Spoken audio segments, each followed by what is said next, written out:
We've done at least some melting, but of course there's still so many snow-packed roads, so many icy roads. So we're still going to be dealing with that. But tomorrow we should see some big improvements. Okay. So the melting does begin. We've made it so far today to 32 degrees. So that would put us at 59 degrees at or below freezing. So we haven't made it above freezing just yet, but hopefully that comes soon enough. Right now we're still kind of stuck at that 32 degrees, but we do have lots of sunshine. The wind is light. It's coming out of the southwest. However, our WFA weather alert day still goes through tomorrow morning because we are still expecting those widespread snow-packed and icy roads, and those wind chill values, especially late at night and early in the morning, will likely make it back down into the single digits. So what you need to do is just stay updated with the latest forecast and road conditions. And of course, remember the 4 P's: people, pets, pipes, and plants. Make sure to download the WFA Plus app to your TV because we continue to do cut-ins on there. Now, this is our extreme cold warning for North Texas.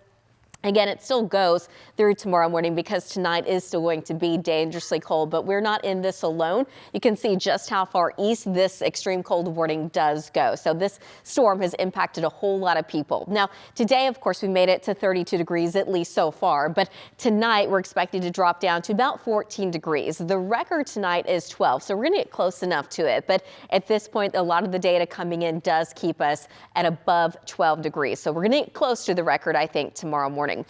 Right now, we're at 29, though, in Denton. We're up to 31 in Terrell, 34 in Corsicana, 32 degrees in Granbury. But looking at the wind chills, not a huge difference. Again, because it is a pretty light wind, it feels more like the upper 20s. In Dallas, it feels like 25 in Terrell and 23 degrees right now in McKinney. Satellite and radar kind of looking at nationally can see how the storm system really fell apart as it moved off the coast. But we still have quite a few snow showers along those New England states. Across Texas, we've seen lots of sun today, but we're going to notice a little bit more cloud cover, I think, moving in as we get into tomorrow afternoon. So in the morning, we're still looking at mostly sunny skies. During the day, that cloud cover does build in. Tomorrow evening and into tomorrow night, we could actually see some fog that could develop because we're still going to have that light wind and still quite a bit of moisture on the ground. So freezing fog will be a possibility Wednesday morning. We'll have to watch that very closely. Expecting a little bit more sunshine during the day on Wednesday, so it's going to be that much warmer.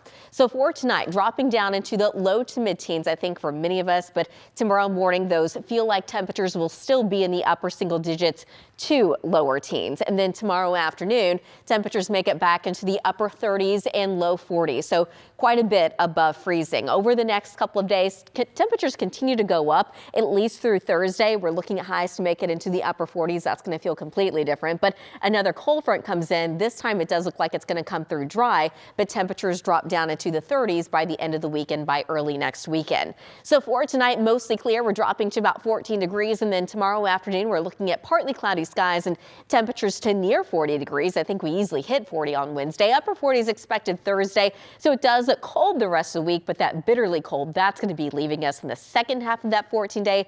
Looks dry, and it also looks significantly warmer with highs at least near 60 for a few days.